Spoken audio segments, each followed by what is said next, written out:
والصلاة والسلام على رسول محمد سيدنا مدد يا رسول مدد يا صادق أصحاب رسول مدد يا مشرفين دستور ولا شاء الله فزاسا محمد على قامدا طريقتنا الصحبة والخير في الجميع. بسم اللہ الرحمن الرحیم.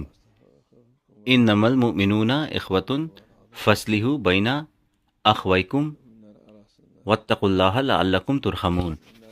صدق اللہ العظیم. اللہ عز و جل فرماتا ہے کہ مومن آپس میں بھائی ہیں،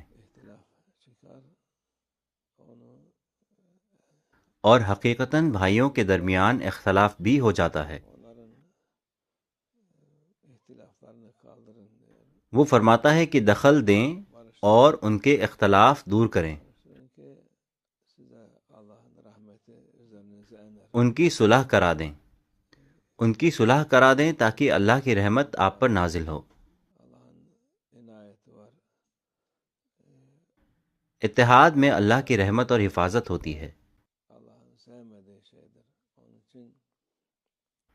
لڑائی جھگڑا اور ناراضگی ایسے عمل ہیں جنہیں اللہ پسند نہیں کرتا.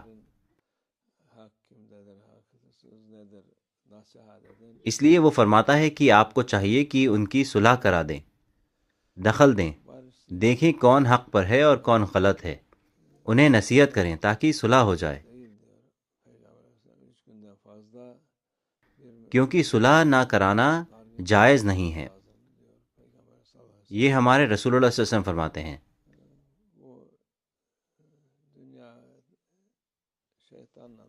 ہمارے رسول اللہ صلی اللہ علیہ وسلم فرماتے ہیں کہ کوئی مومن دوسرے مومن سے 3 دنوں سے زیادہ ناراض نہیں رہ سکتا.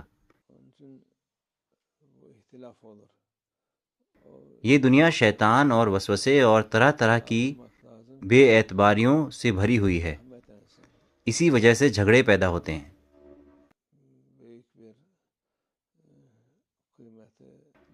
اس جھگڑے کو دور کرنا ضروری ہے تاکہ رحمت نازل ہو سکے.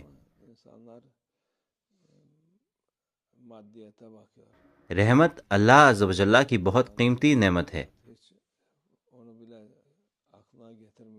لیکن لوگ صرف دنیاوی چیزوں پر دھیان دیتے ہیں.